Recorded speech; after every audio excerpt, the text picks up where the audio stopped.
Hi, folks. Welcome to another episode of Film Study. This is Ken McCusick, and it's kind of the start of the new year today. This is the first of our draft preview shows. The draft, the official new year. This is kind of the getting ready for New Year's shows. There'll be 11 of these. Tonight, we're going to look at the running back class and all those available, the Ravens situation, and who they may end up drafting, if anybody, at running back. Joining me to do that is a longtime friend of the show, Gabe Ferguson. Gabe, how you doing? I'm good, Ken. Thanks for having me back. I didn't realize that this was the first of your draft series, so I'm excited to kick this series of podcasts off. I always love coming on and talking about the NFL prospects. Yeah, and enjoy these tremendously. And the people I get for these shows are like the best of the best in terms of the guests I have. And I'm not putting anybody down. I certainly try to get people. Sometimes they can't always make it and make it work. But I enjoy talking football with these people, these 11 people we're going to have on, more than just about anybody else. So I really appreciate you making time for this, Gabe. It's a big time commitment, this show in particular, and not just the on-air time, but the prep time is enormous for doing this properly. And I appreciate you putting that in.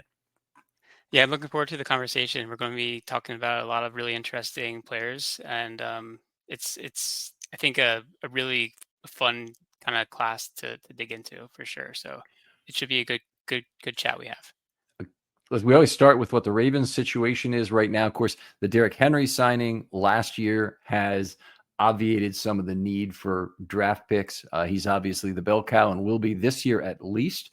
There would be some question as to whether the Saquon Barkley contract has put the Ravens in a difficult position to extend Henry further, which may increase the pressure for the Ravens to draft a running back, which I think is one of the interesting points of this draft. Yeah, I agree. I think, at the beginning of the offseason, there was a lot of people who were expecting the Ravens to make that similar type of extension, not to the same amount, that Mhm. Saquon got. And that definitely kind of made it, like you said, a little bit more challenging because they really had similar years productivity wise last year. Obviously, Barkley won the Super Bowl with them. It was a big part of that. But Henry had such a impact for the Ravens. And the contract he's currently under is probably a very significant underpay in terms of like what his contribution is. So I could see why, he would want to get, one last big payday. But yeah, with that money coming in for Saquon, he was a younger player, less tread on his tires. Mhm. You wouldn't expect the exact same kind of amount for Henry to kind of look at, but um, the Ravens didn't necessarily have that capital in order to make that type of Yeah. move happen, unless they, do a few other contract adjustments or extensions along with that. I mean, it's an enormous dip into the black tarry pool of void years that Yep. the Eagles have gotten themselves into, and I wouldn't be in favor of that. I think what we've seen and what was very clear is that Lamar Jackson makes every running back better. Derrick Henry is a great running back to start with. Making him better is really exciting, Yep. but you can make another running back better and pay a little bit less. And hopefully the Ravens get a great year out of Henry this year. If they can come to an agreement on a contract, fantastic. If they can't, we just have to understand there's a price too far for even Derrick Henry. Yeah, I completely agree, and frankly, I wouldn't want them to pay what the Mhm. Eagles paid Barkley. I think maybe they could give him like a 25 to 30% raise off what he currently is at, and extend it with a couple additional void years if they wanted to spread out the cap hits. I think that would be reasonable. I don't think they need to do that. You don't know what Henry looks like next year or the following year. Mhm. The running back age cliff comes very fast. And I know Henry has had a lot of tread on his tires. He has been relatively healthy throughout his career, which is a good sign for him, and potentially him having a little bit longer of a career than maybe some other running backs would. But it's a risky proposition to really put a lot of capital into that position. And I think we're going to be talking about a draft class that has a lot of really good players in it. So that might kind of reduce that need to try and extend Henry if you can find somebody who can be a pretty good replacement for him. They will certainly be incented to do that. Gus Edwards and J.K. Dobbins uh, we thought were fairly significant losses last year. First of all, we thought we could get them back pretty cheaply. It turned out, I think the Chargers probably overpaid for those players a little bit. It's not like they got bad years out of either of them particularly, but even with a good quarterback, the same offensive coordinator, those guys were a shadow of what they were in Baltimore, and it really proves that Lamar Jackson makes all Yeah. running backs better. And because it certainly wasn't the offensive line. That San Diego offensive line is a big step up from Baltimore. Yeah, I mean, they have two, like, the best, maybe one of the better tackle Yep. pairings in the NFL. They have, I think, maybe a few more issues on the interior, but it's not like the Ravens have an amazing interior O line, or have had traditionally amazing interior O line. They've kind of been an area where they have, not put so many resources in the recent years. So, yeah, I think it's really Lamar.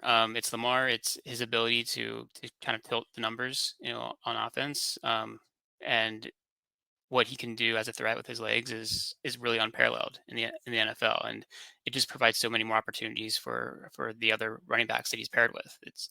It's. I mean, I do think that Edwards and Dobbins probably were on the kind of the tail end of their productivity. They Mhm.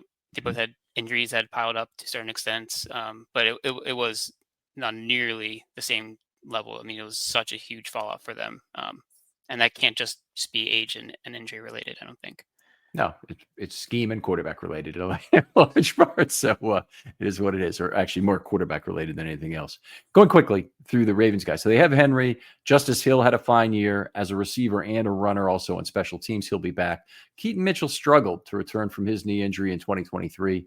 Very limited impact after an absolutely remarkable 2023 season. Yeah. One of the greatest in NFL history. It's really sad to see him reduced so greatly. I think they're going to want to try and work that out.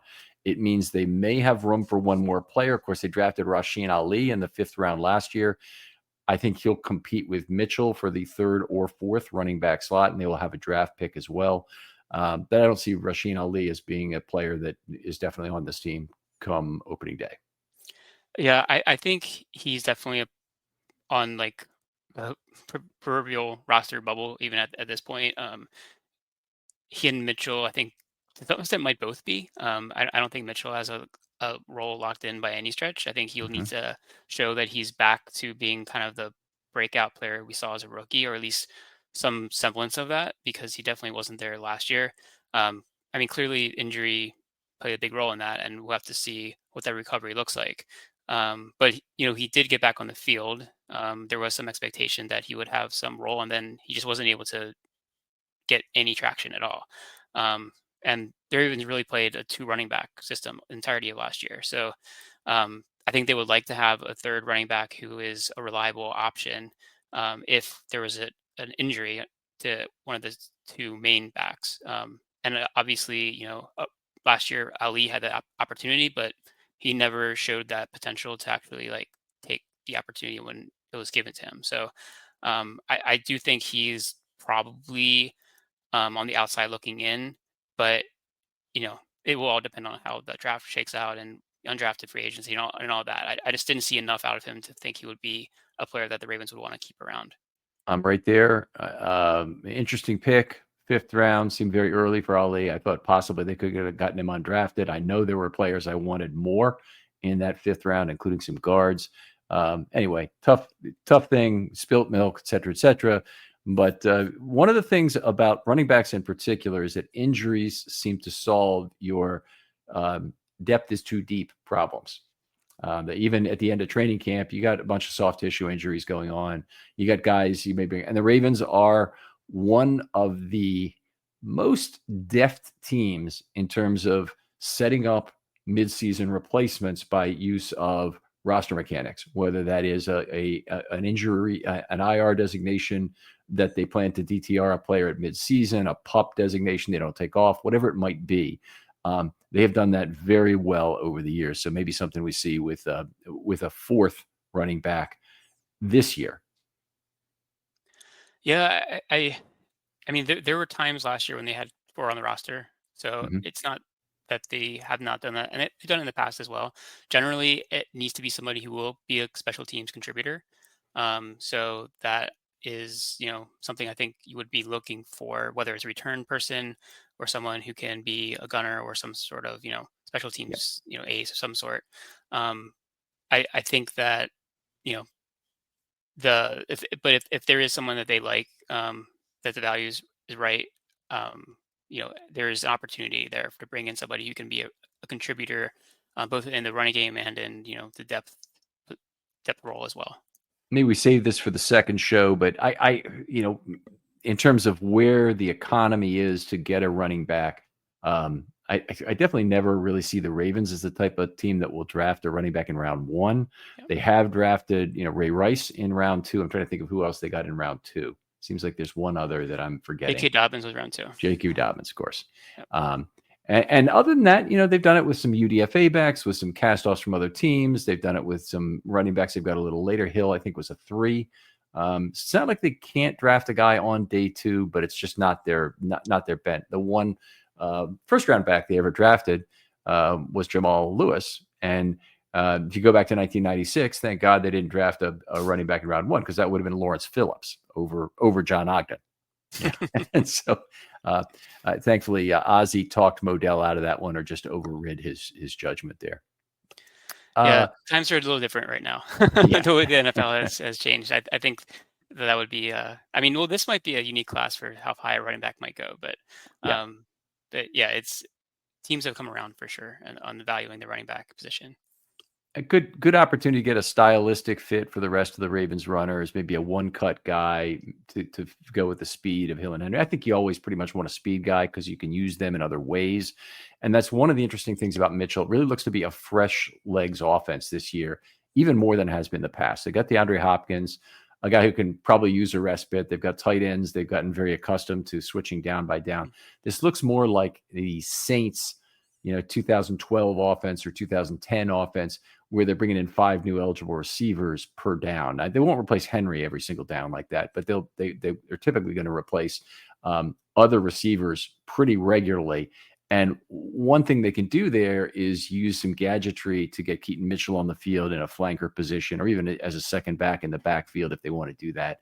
And I think, being as deep as the Ravens currently are at the skill positions with 3 tight ends they want to get on the field, and 5 wide receivers, or maybe even 6 if they draft one that they really are going to want to get on the field. And we're already talking about they need to carry a 4th running back. And then you've got Ricard. It's a very, very deep group. Yeah, I think that is the one kind of question about whether or not the Ravens would be interested in drafting running back, is do they have the roster room to carry 4 running backs? Yeah. And and that is going with I think the consensus that Keaton Mitchell probably does make the roster. I'm not 100% sold on that being like a certainty, because I think he has to show that he's healthy and capable first. But I would like to see him, especially if he can be the kind of player that he was as a rookie. We saw really impressive, explosive runs from him, shiftiness. A really nice change of pace. He doesn't necessarily have the third down kind of ability that Justice Hill does. So I think, how he actually fits into the offense is a little bit unique. I think what you mentioned with the gadget type plays, that might be where he kind of finds a role.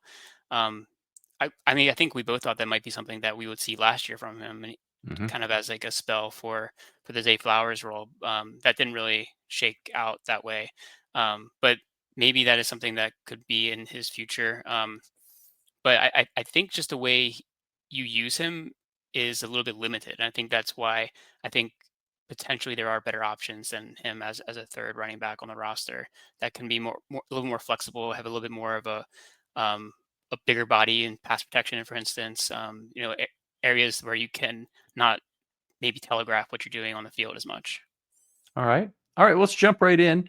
If you've never listened to this show before, thanks for joining us. We do a 10-1 countdown. So, Gabe, who's your number 10 running back? So my 10 running back is, well, I had a lot of difficulty actually boiling it down to 12, or 10, I should say. And I went back and forth on a lot of people here, and I ended up settling on RJ Harvey out of UCF. I like his productivity. He was really like kind of the focal point of their offense at Central Florida. He had a lot of really impressive metrics in terms of um, just kind of the touchdown scoring, the ability to hit long runs. I think he has good vision, a good balance, able to break tackles. Like he has a lot of the traits that you want in, not just like a average backup, but like somebody who can be like a starter level.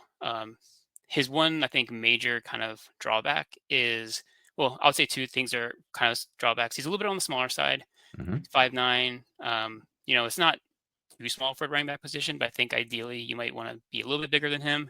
He's also older. He's 24 years old. He's been around the league for a while, or I should say college for a while.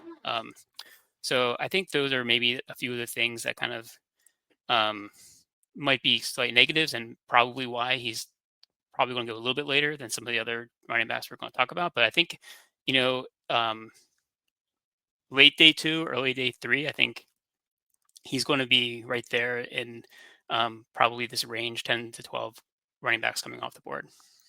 I think there'll be probably 20 to 25 running backs in total drafted. And Harvey, I'm pretty sure will be drafted. He's off on my list of the top guys. I had him somewhere around number 15. He's in my honorable mention group. I've got 10 guys in my honorable mention group. So go quickly through Harvey here. 29-inch arms, I didn't like.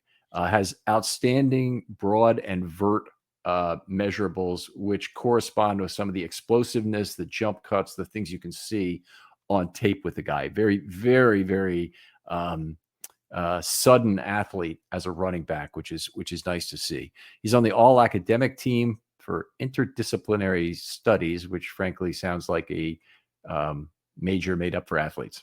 Yeah, just what I can think about that. But anyway, it is what it is. All academic is always good. Big play threat. Anytime he touches the ball, you can say that about a lot of the backs in this group, but he's more than that.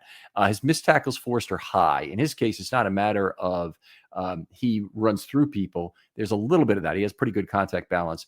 Can go to the tripod occasionally, like we used to see Ray Rice do. But he's very elusive. So it's more of a Keaton Mitchell style back in terms of that's how a lot of the missed tackles force get created by bad angles from the opponent. His Yakko, which we'll be hearing just for just about every running back, because these were two metrics I want to have as Yep. side-by-side numbers, is at 3.88. A good number. It's high in the class, but it's not the very top of the class. We'll get to some other guys who were significantly better. He had over 9 yards per target as a receiver in 2024. That's one of the better ones in the class, 9.3 career as a receiver. However, it could be very difficult to get him on the field on passing downs because his length at 29 inches and his height have been big problems as a pass protector. And he really is impotent as a pass protector. So you may as well, if you're going to chip with him, go ahead. But anytime he has a set blocking responsibility, you're asking for trouble. So I think he basically ought to be left alone to his own devices to find space, which he's been very good with. He finds space now and knows where he is relative to the defenders going upfield, and that he's very good at. And you can see that in the yards per target number. But don't try and use him as even a chip blocker. You're probably wasting his effort. I think he could be an outstanding gadget player, flanker, pony. He could be your lone back on some downs. First and second down, you're not giving away your play call. If he's in the backfield, you're not giving it away run or pass because he can run a pattern. But there's a lot of overlap with the Keaton Mitchell skill set because of that. So if the Ravens pick Harvey, I think it'd be a pretty good indication that the Ravens are concerned about Mitchell's ongoing health, because I think there's such an overlap there. Yeah, I think that's a good point. I think that there's definitely some similarities in like their third down potential, for instance, in how Mhm.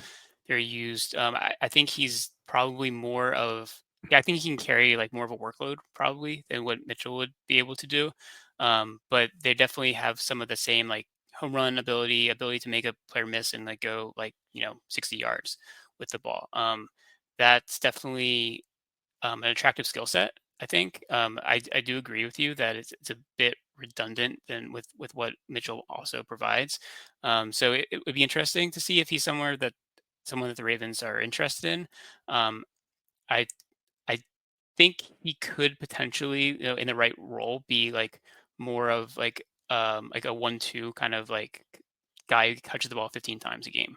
And whether or not he's used much on third downs, I think that's really the big question. I think you definitely highlighted that. But I think there is some of that, big play potential with him. He's had a large workload in college, and I think that he's shown the ability to do well with that. So it would be interesting to see where he goes. I think in this draft, there's some pros to his games and some negatives as well. So I think you know to me he's like on that fringe of top 10, and there's some other names that I would probably think about in putting over him if it was there's but they also have question marks as well. So this is like a kind of like a safe spot for me and take somebody who is well rounded. Okay, perfectly reasonable number 10 pick, by the way. And I think we're going to have hopefully a lot of different selections because I think that it's a wide open draft in a lot of ways. And my list, by the way, my top 10 is made up of guys in the order I think the Ravens they do well with the Yeah, Ravens. So a makes player sense. like Harvey, if the overlap is probably getting penalized a little bit there. We'll jump on to my number 10 guy, Damian Martinez of Miami, 6'02", 17, 450, 140. Most of his other testing is okay or better. Turned 21 in January, so he's one of the younger backs. By the way, that's a big trend across college football is running backs who stay more than 3 years in college. It's not a good thing. So most of these guys are, they play for 3 and then they're out. You don't want to be late to the NFL. All it means is you're greatly reducing your chance to get a second payday in the NFL, and even a good amount of NIL money, I don't think can really fix that sometimes. So anyway, it being what it is, Martinez is a 3-year player at Miami. Generally has the size to be a post-contact runner at 6'0", 217. That's a big back by today's standards. But his missed tackles force number is actually pretty low at 0.26. And that'll give you that's 0.26 is his missed tackles over total carries, by the way. That's the number I'm quoted when I give you that 0.26 or 0.33 in the case of Harvey. But 0.26 is not terrible. It's just not great for a draftable running back. But on the other flip side of that, his Yakko per carry is 4.51, which is very high. It's one of the highest in the entire class. And so that kind of belies a combination of big runs after contact, as well as good fall forward technique in his case. So you can be a guy who forces a lot of tackles, but also gets driven back or stuck in the hole for no gain after contact a fair amount, and you can reduce your number there. He's definitely a fall forward guy. His Yakko improved dramatically in 2024. It was 3.66 his first 2 years and 4.51 in this last year. So there's a sample size issue, I think, with what's going on with his 2024 numbers. And I'm sure that's your thought immediately when you hear numbers like that are so vastly different. Of course, he's maturing a little bit as a back. He has never been a workhorse back. He's never had more than 16 carries in a game, or he had no more than 16 carries in any 2024 game. And he only had 2 games of 100 yards. So it's not like this guy is the rock toter for Miami, despite size to do it. He did have 179 yards rushing in the Pop-Tarts Bowl. And if you're going to have 179 yards rushing, having it be in the Pop-Tarts Bowl is going to be something people remember. So that's a good one. That was against Iowa State. It included a 75-yard run on his first carry. He made an outstanding jump cut to find space on the edge. And then he started pointing back, which is a little bit of a maturity concern for me. Started pointing back, and he claimed he was pointing back at his own teammate for a great block throw. The official ran over to talk to him about it afterwards and said, you do that again, you're going to get flagged. I didn't actually check to see if that play did end up in a flag, but all that's right there on the video footage of that big play. Reasonable at par pick in round 4 for the Ravens.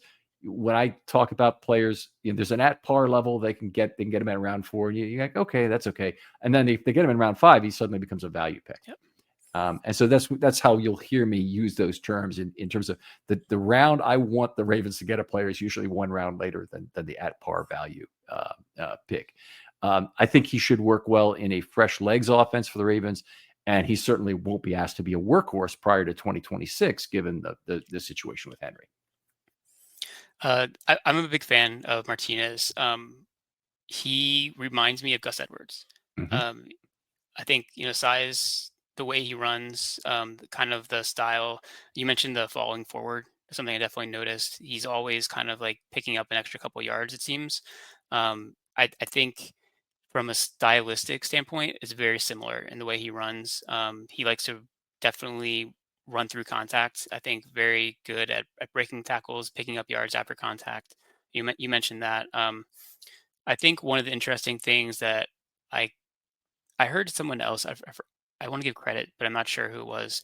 On a podcast, mentioned that he's a transfer. He was at Oregon State, I believe, for the Mhm. previous 2 seasons. So this was his one season at Miami, and it took him a bit of time to kind of get into the scheme, get accustomed to the new fit, the new offense, and I think there was an uptick in production, an uptick in his comfort level as that season progressed. And that to me is a positive. It indicates a player that is um, willing to kind of learn and work and get better at his craft. And I think that it speaks well to him as someone who is a transfer. And then I think the final kind of thing that I like to see out of him is um, the way he was used in that scheme is very similar to how the Ravens use their running backs. There's a lot of offset eye, a lot of running out the shotgun, um, a lot of gap kind of runs, and I think that's a lot of what the Ravens do. And I think he already has that skill set, and he would be able to integrate pretty easily into what the Ravens do.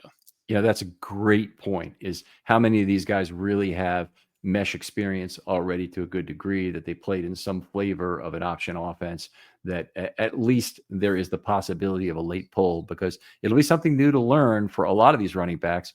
And for some of them, like Martinez, they've probably already had a fair amount of experience with it. That's my number Yeah, 10 guy. Did you have him higher on your he list? was 9 for me.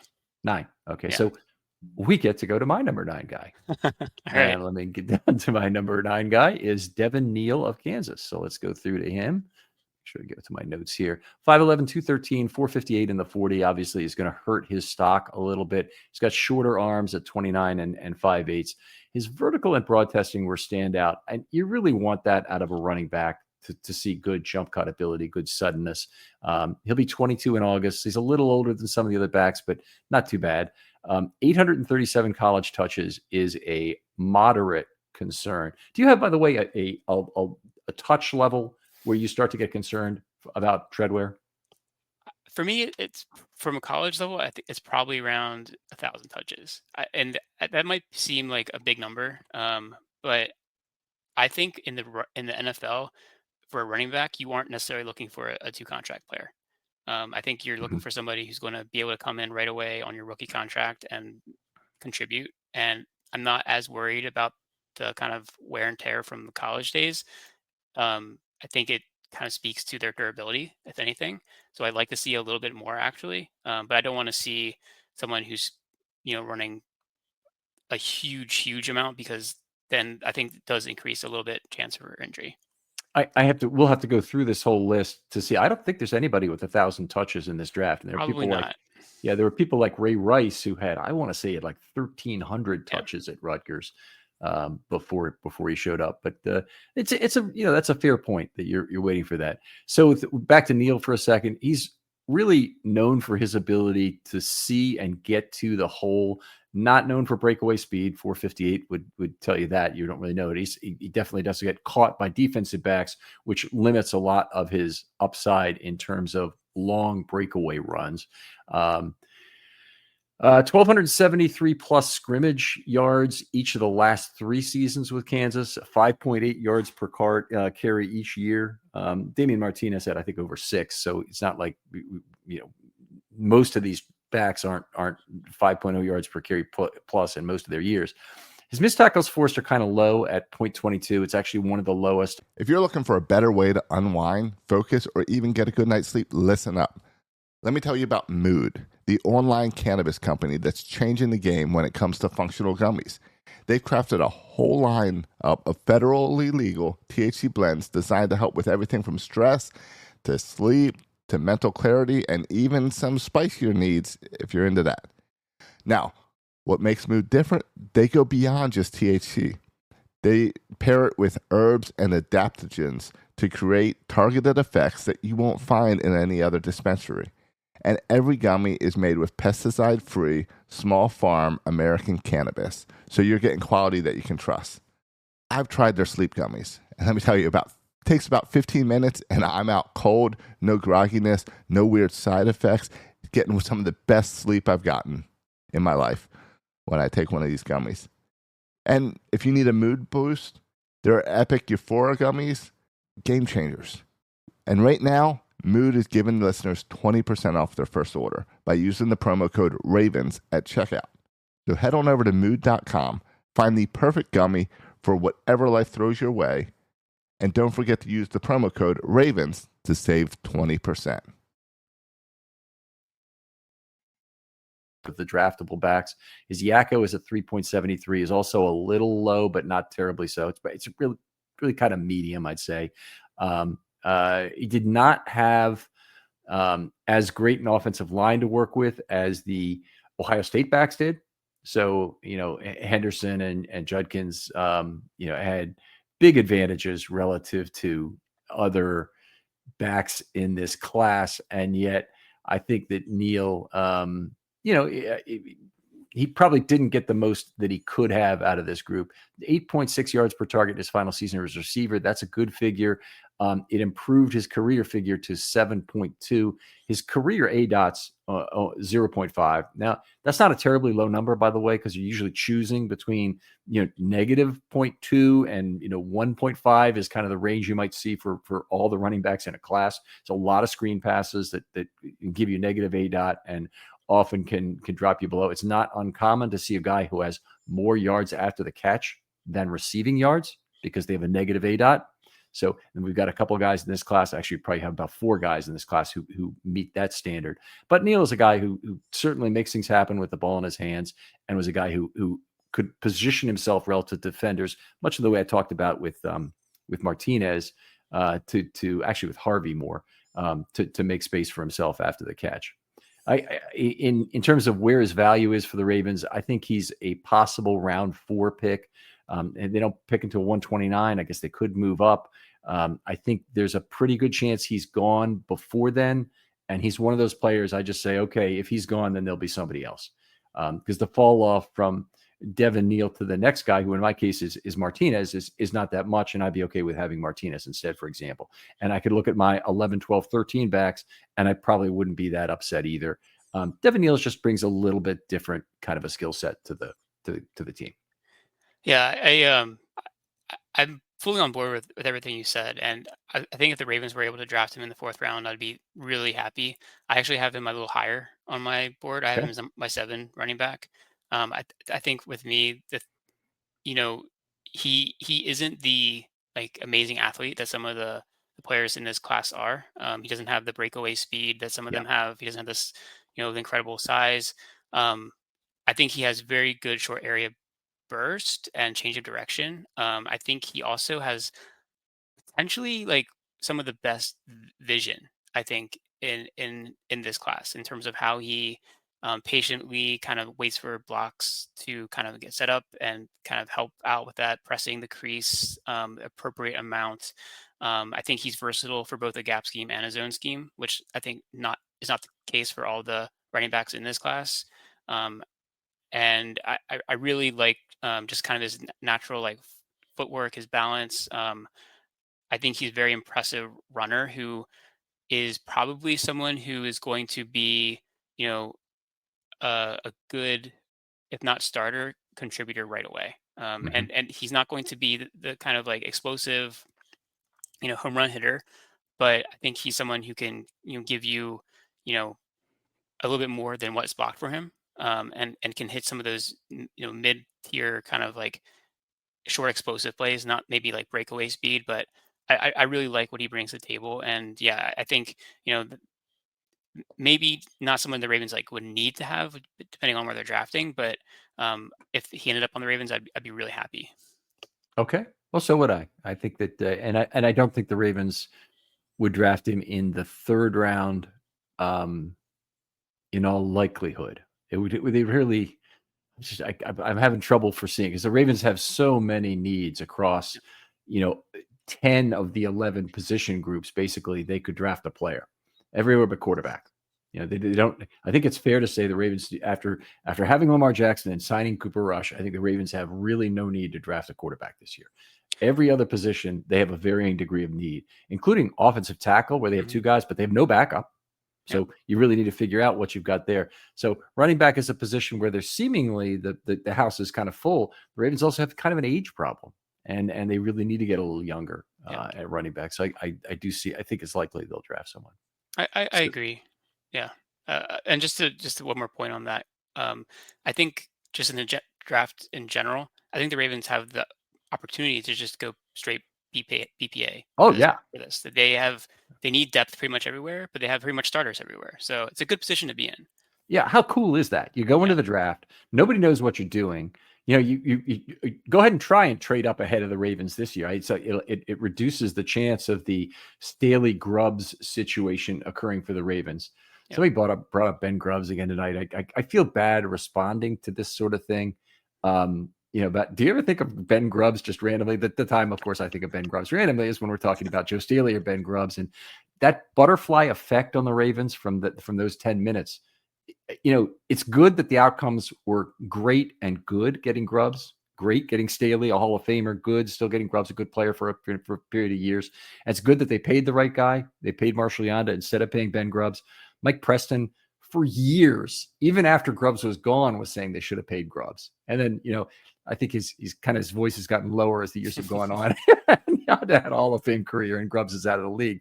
But Grubbs, very good player. No, there's no shade to be thrown on the guy there, other than the Ravens got kind of cheated out of Joe Staley that day, and that sucked. Yeah. All right, number 8 guy. Your number 8 guy. So my number 8 guy, I think, is a player that most people will probably be a little bit higher on, but I have some concerns, especially in the Ravens backfield, and it's Quinshon Judkins.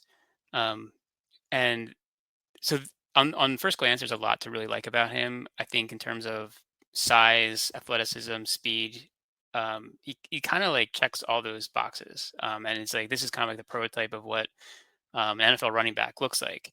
And I think there have even been some like Derrick Henry comparisons in terms of like just like the style of play and like physicality he runs with. Really impressive as a rookie. At Ole Miss, he's another player who transferred, which is something that we see a lot more now with the way that the college works. So 2 years at Ole Miss, his rookie season there was, I think, one of the more impressive, or I shouldn't say rookie, freshman season, true freshman. Incredible year. And then he had another good year and then transferred to Ohio State. Split carries in Ohio State with Travion Henderson, who we'll talk a little bit about more, I'm sure. And I think, for what Ohio State needed out of him, he performed well. I don't think he showed some of the same impressive all-round capabilities at Ohio State that he showed earlier when he was at Ole Miss. I think I don't know if it's the scheme that he was in, the way he was asked to run, but there was a lot of kind of just getting him in space and letting him use his athleticism. It's also a little bit hard to judge a running back who's playing behind such a good run scheme and offensive line at Ohio State with Chip Kelly is the offensive coordinator there. There's a lot of kind of like unblocked lanes for him, and I feel like he didn't always take advantage of the blocking. I have some questions about his vision, some of his kind of like, and that's why I'm not sure about his fit with the Ravens, because I think you need to have some of that ability to kind of like see and understand what's going on around him with like the pulling nature of the Ravens offense, the gap schemes. If you hit the wrong hole, it could really ruin a play. And I see that with him sometimes more than I'd like to. The overall metrics of like what he did, I think there is a little bit of mixed metrics. Mm-hmm. You've talked a little bit about some of the things like the yards after contact per attempt. That's a really low score for him. Yep, very low. He's one of the worst in the class when it comes to that. The missed tackle rate or missed tackles forced is not great for him. He is a little bit of like a kind of a home run hitter. We've seen that at times, but oftentimes if he can get bottled up, then it goes nowhere. So there's some concern with him from that, like the elusiveness. I don't think he has a lot of kind of like shiftiness to him. He's more linear. So that's kind of where the concern comes from. I think in the right scheme, he might be like an incredible hit, but I think it's going to be a little bit of a work in progress for him, and I think he needs to be in the right landing spot. And for me, I don't think that's Baltimore. I think, okay, a few things about him. First of all, completely agree with almost everything you said there. In the missed tackles forced at 0.22 and the ACO of 3.04, both poor numbers. And in particular, they're not good for running behind the Ohio State line, which is creating a lot more first contact and L2 opportunities for a back like this. And that would be a concern about playing with the Ravens, is that Lamar Jackson creates first contact opportunities in L2. So does the Ravens scheme. And you want a back who can take advantage of that. He's 6'0", 221.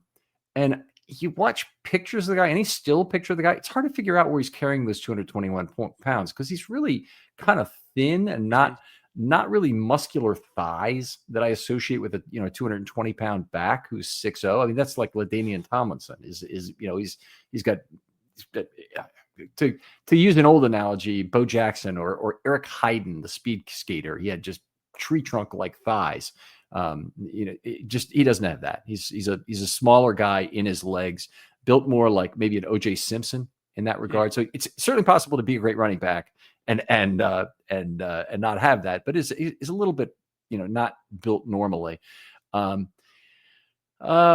not a particularly good pass blocker, as that's a point you didn't hit on. And that's disappointing. At 6'0", 221, you ought to be into that job. That ought to be something you're really trying to do well. Impress pro scouts, make it a part of why you should be drafted.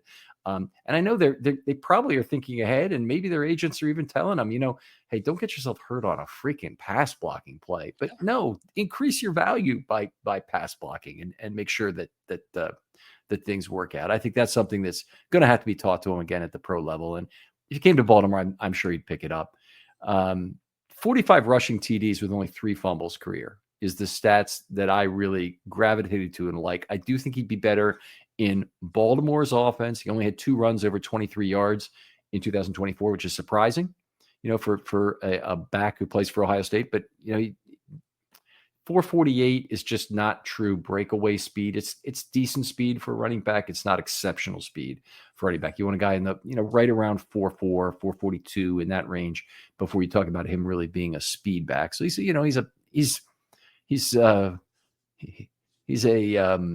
Acura TL. He's not a Ferrari in terms of what he's going, but the car has a little bit of power at least. Other than that, I'd say Lamar will improve him. I had him as number 6 on my list. Okay. So I obviously like the guy and a little bit more, frankly. And I think that some of his stuff that happened at OSU is a little bit disappointing relative to the line he played behind, but I'm still on board, and that's where I have him. I'm at number 6. Yeah, I think he's going to go before that. I think he's probably a second round player. Honestly, I think that's where he goes, just from what I'm seeing and hearing and the measurables. I don't think the Ravens will have a chance to draft him even in the 3rd round, and I don't think they would take him in the 2nd. And some of that with some of these players, and particularly the offensive tackle class, I've been looking at them and really saying, my initial reaction when these guys get drafted ahead of the Ravens in round 1 or round 2 is going to be, phew, glad we didn't, have to make a decision on whether or not to draft that guy, because I don't even know if he can stay at tackle. For instance, there's a couple guys like that. There's a guy with an injury flag. There's big problems at offensive tackle. And you may feel that way. It's perfectly reasonable to feel that way about, Judkins, is that if some other team drafts him, at least there's their problem, even though, we can acknowledge that he's a talented player. Yeah. All right, let's move on. My number 8 guy is Cam Skattebo of Arizona State. 5'10", 219, one of the most intriguing physical runners in this class, a straight ahead guy, 4.62 40, short arm guy at 29 7/8. Really good vertical and broad jumps. You're going to hear that pretty regularly, but that's generally means good lateral movement, good jump cuts, and good explosive runs through the hole. He was a Heisman Trophy finalist after, where the hell did he start? He started at, before he went to Arizona State, he started somewhere else. I'll look it up in a second here. But now he's a run over artist. 0.35 missed tackles forced does not really tell the whole story.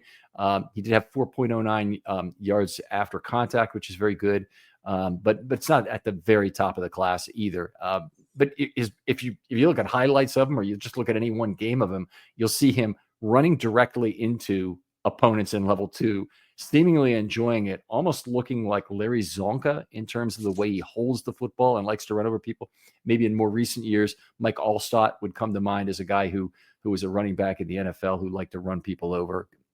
I guess he could make a change to fullback, but he really runs like an old school fullback in terms of how he does it. Oh, it's Sacramento. That's where he played his first 2 years.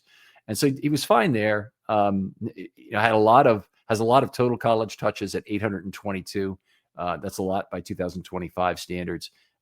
Finished his college career with 4,387 yards and 6.2 yards per carry.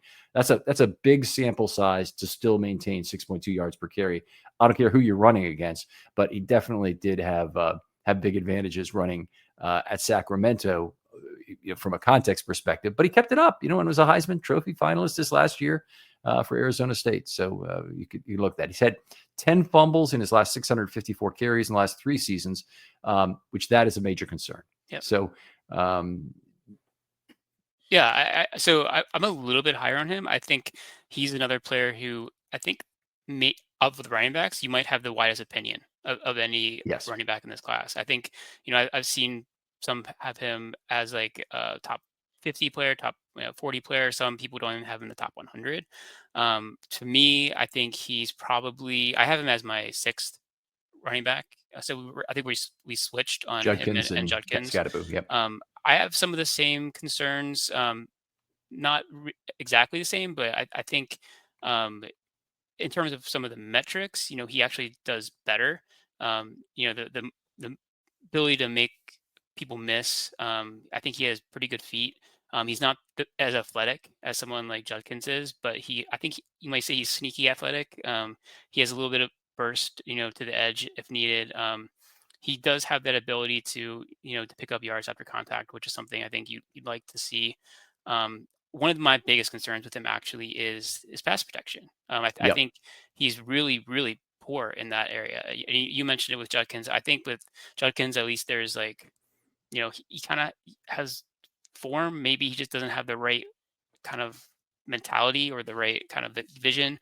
With Scadaboo, his form is awful. He dives at people. He puts his head down and tries to push them away. But he whiffs doesn't. A lot. Yeah, he whiffs a lot, and it's really not good. And I think he has third down ability. I think in terms of his pass catching, is probably one of the better abilities of anybody in this class.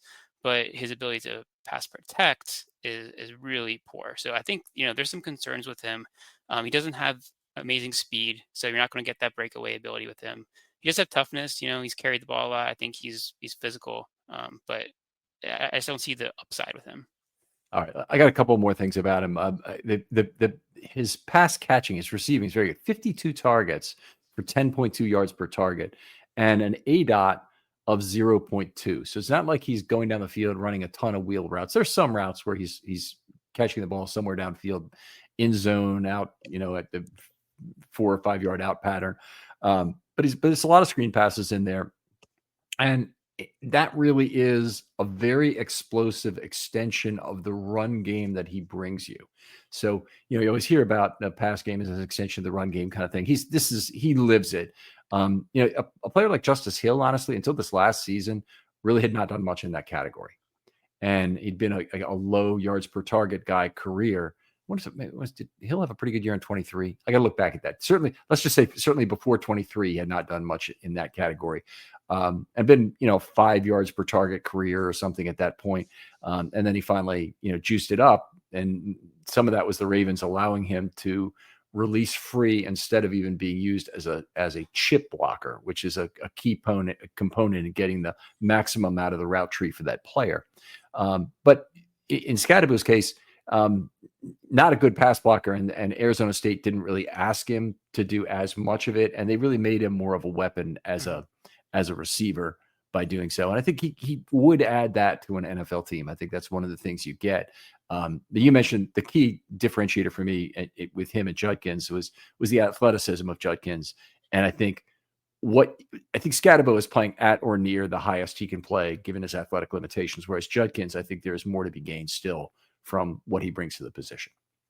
Yeah, yeah, definitely agree with that. I think it's just a question of how do you envision Scadaboo contributing on an NFL team, especially the Ravens. I mean, we're talking about the Ravens here. And I mean, could he be someone who carries the ball 15 times a game? I mean, I guess he could be, but I don't think you're going to get the same kind of high end production out of him as you would some of the other backs in this class. Okay, I'll give you a possibility along this line. I know you didn't really directly ask the question to me, but I'll answer it anyway. Is he could be help you close out some games, reduce the wear and tear on Derrick Henry during that time. It gives you some options, probably that are better than Justice Hill in terms of early down carries, where Henry doesn't get every single first and second down carry. He's replaced on some of those. Scadabo would be another guy who could come in on some of those relief carries and do a pretty good job. But whoever the Ravens get, I mean, they're not trying to get a guy who's going to be in there for 28 snaps a game. They're trying to, their next running back is going to be a 12 snap per game guy or a 11 snap per game guy, and he's going to be competing heavily with Hill. And the only way he gets 28 snaps a game is if something goes terribly wrong in terms of injuries with the big two. Yeah, and the one other thing I would say about that, and I would like to see someone who could, have a serviceable role in a smaller role, but then also grow into a larger role and be more of a dynamic player down the line than someone like Scadaboo could. Okay, well, fair enough. So I had Scadaboo at number 8. That's the one we just did. We're at number 7, I think, for you. Yeah, and my 7 was Neal. So we already talked about Devin Neal. Yep. All right, I'll go back to a guy for the other Kansas team. I'm going to DJ Giddens at number 7, and I know I'm a lot higher on Giddens than many other evaluators are, and I'll give you some of the reasons as we go through this. Let me just get up to my notes here real quick. So 6'0", 212, 443 speed, outstanding jump. So if you're looking at a high level RAS guy, this would probably be it. By the way, I should have just looked up everybody's RAS score and had that ready to go here. But he has a broad, very positive set of testing and measurables. Outstanding college career with K-State, 6.0 yards per carry, 23 touchdowns, just 3 fumbles and 518 attempts. So just moderate tread wear, I think, at 518 or right there in the mid range. His 2024 MTF rate of 0.26 was a tick down from 0.30 in his first 2 seasons, but the Yakko was a career best 4.16. That's excellent, of course. He did have some issues with drops as a receiver that will drop him on some boards, a 62.5% catch rate. But he still had 8.1 yards per target. There's no shortage of big plays in the passing game. If you look at his long in each game, he's got decent plays. I'd say his pass blocking is another disappointment for his size, 6'0", 212. Jeez, why can't agents, you're the people who've got to advocate for this thing. Advocate for your running backs to become better pass protectors in college. It'll raise their draft stock by so much. But his was a disappointment also. It's something he can probably learn at the NFL level given his size and how the players he'd have to take on are a lot of blitzing safeties and linebackers and whatnot. And he doesn't have a big size disadvantage there. So he should be able to improve at that. In terms of how the Ravens would use him, he's fairly scheme diverse. He's a guy who the measurables are all there. The size is there that you get this guy level 2 first contact opportunities. He should deliver on a Yakko basis for you. And I think he's a good get through the line guy too, because he's got the speed to bounce the outside. He can cut back. Vision is okay. It's not at the top of the class, but it's pretty good. And I think he's a guy who I would love to see the Ravens give a shot in round 4. That's about the highest I would want anybody. Most people will tell you DJ Giddens is going to be gone sometime near the end of the 3rd round. I think that would be too high. But if the Ravens could get him in round 4, they don't pick it from between 91 and 129 unless there's a trade. But if they got him at 129, I'd be very excited about it. You covered it pretty well. For me, he was my first player off of the top 10. So he was just on the honorable mention. I think a lot of things to like about him, especially, from the size, speed, potential, he can definitely take a run to the house. You like that explosiveness. I think I was a little bit turned off by the third down potential. I feel like, you mentioned the pass protection issues. I don't think he was extremely effective as a pass catcher either. So that kind of limits what he does, I think, for you to a certain extent. And the other thing I saw with him, I just saw some inconsistency in the way he kind of like, I guess in the vision he has as a runner, and that's one of the things that I was really trying to like hone in on when I was doing these evaluations. I like to see, running backs who are not missing opportunities and Mhm. they're making the most of what's blocked for them. And I Particularly think in like a zone run, you're talking about where they have a spot to cut back, stick their a, foot in the ground. a zone run is a great way of evaluating that. And for me also in gap runs that are slow developing, when you Mhm. have pulling guards or whoever it may be, and you need to have show patience. You need to be able to set up the blocks to a certain extent. There's a lot of kind of runs that are used in college and the NFL where you can actually dictate kind of like how your gap develops for you. And I Mhm. feel like he missed opportunities in that, by kind of like not necessarily pressing long enough and allowing defenders to not have to make up their mind as to like what gap they're going to fill. So to me, it's a little bit nitpicky, I guess. But I think in a talented class like this, I kind of had to nitpick a little bit to kind of like to get this order the way I felt it was appropriate. But yeah, I mean, he's definitely a talented back. I think I agree he might go in the third round. It's a little bit too rich for me. I think in the fourth round, it's probably about right for where the Ravens will be drafting. All right. All right. Outstanding. So he was my number 6 guy, I think, right? I No, think he he's was my your number 7 guy. seven. Yeah. And then we've been we're both of our 6s because we Yeah. had Scatabo and Quinchon Mhm. Judkins at that level. All right. So 5 then. We're through the top the 6 through 10. We need to break up the show here and break this into a second one. But Gabe, it's always great talking football with you. Tell folks where they can talk football with you online and include you in conversations. Yeah. Thanks, Ken. You can find me on Twitter at Gabe Fergie. Also Blue Sky, same handle at Gabe Fergie. Um, we're in the middle of draft season, so I'm looking at all these players. Really interesting to talk about some of these prospects, and then also Orioles are about to start up, so it's about that time of the year as well. So if you're an Orioles fan, I'm probably going to be talking about that sport as well.